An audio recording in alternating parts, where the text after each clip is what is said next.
So let's just stay with this issue of averting doom in quote when the oil wells run dry. What's the roadmap for the industrial growth of Delta State?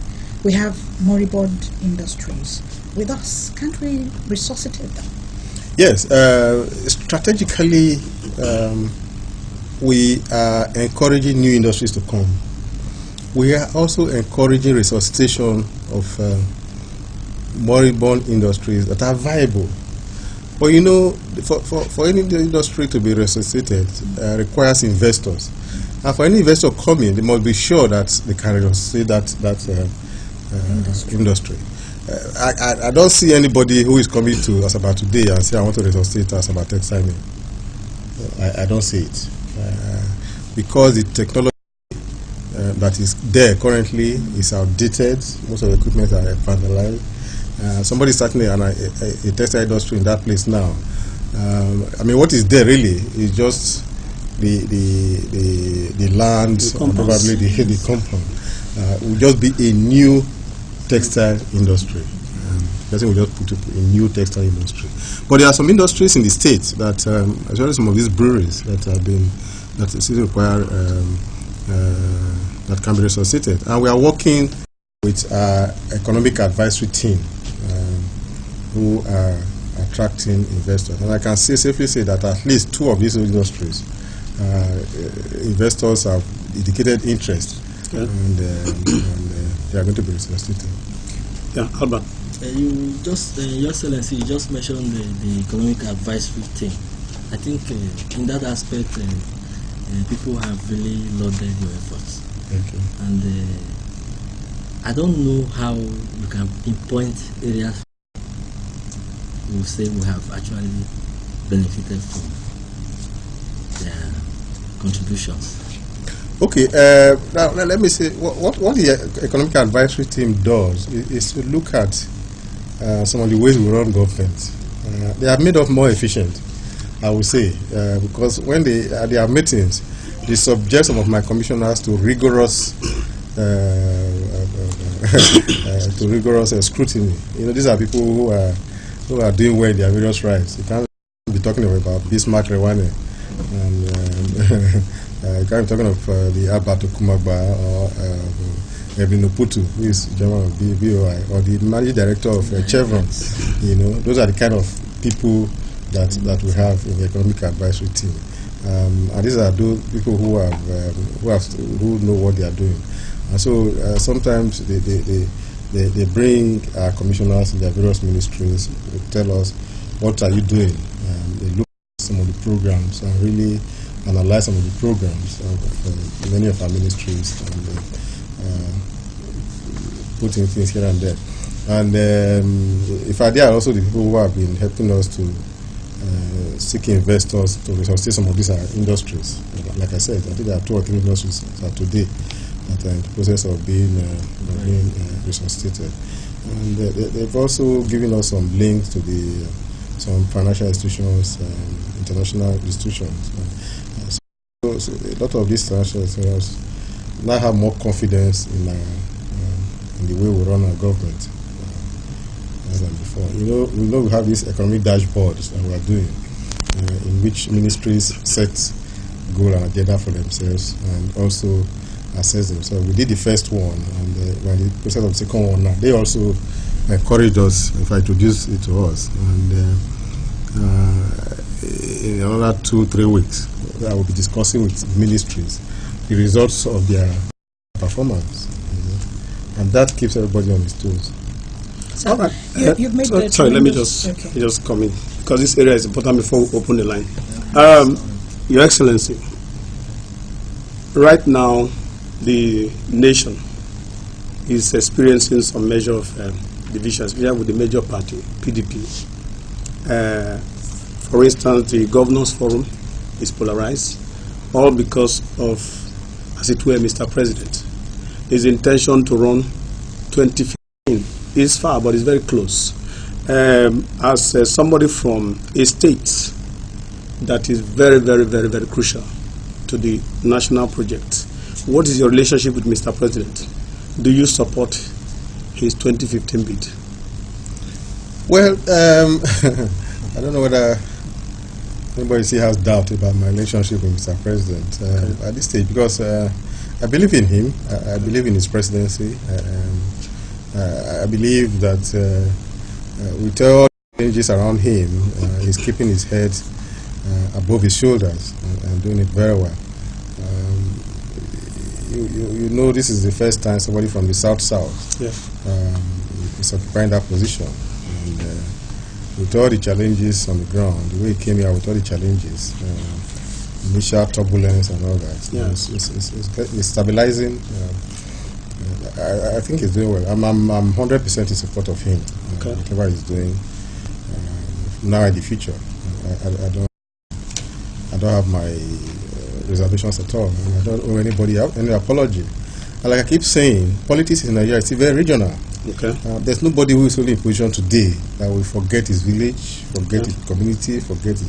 There's just nobody. Let's not deceive ourselves. There's nobody who say, oh, I'm so nationalistic, I'll forget. You forget your base. It's not just possible. You forget, they will remind you. And I keep saying that politics is still very regional. And for us in the South, we are happy that for the very first time in the history of Nigeria, one of us is there.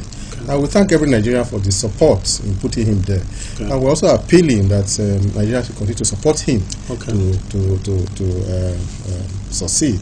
And I keep insisting that the opposition from Mr. President should not come from the South. I'm stressing that it should not come from the South. You can criticize, you can point out some areas that require some improvement in his performance, but to say that no, this man is not doing well, he's this, so he cannot even run if he wants to run, I think it's not right. It's not acceptable. He has every right to run if he wants to run. I mean, I see it as when people sit down and say, "Oh, you, Mr. President, will you run or you will not run?" It's not anybody's business whether he wants to run or not. If you are interested in the position, start run.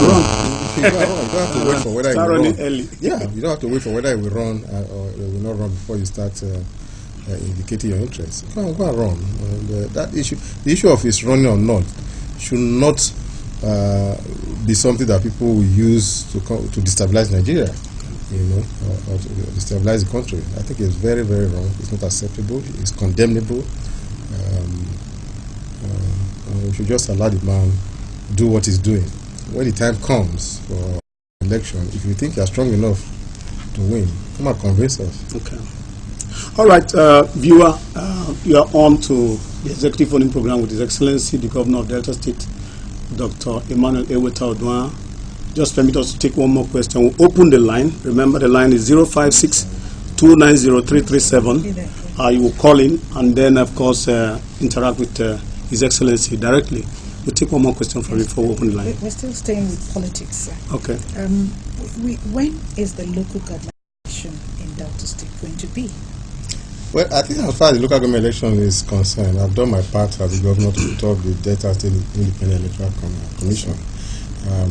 My job ends there, and the other part of it is the funding. They have made some requests. We are meeting the requests.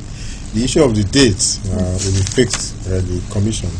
But I think they have a program of sensitization. They are going around now doing sensitization. I think they just finished, and I have that they should put up a date when that date comes. The Delta Central Senatorial District by-election, 12th of October. Yes. What's your message for Deltans in that access? Is it 12th or 5th? Yes, it's 12th. It's 12th of October. Well, you see, the election is coming up 12th of October. It's going to be organized by the INEC. First, I want to thank the people of Delta Central for making the primary very peaceful. With the number of people that indicated interest, people thought heavens will fall. But the primaries have come, especially the PDP. It was so peaceful, no opposition, no go to court and all that. And a candidate has emerged.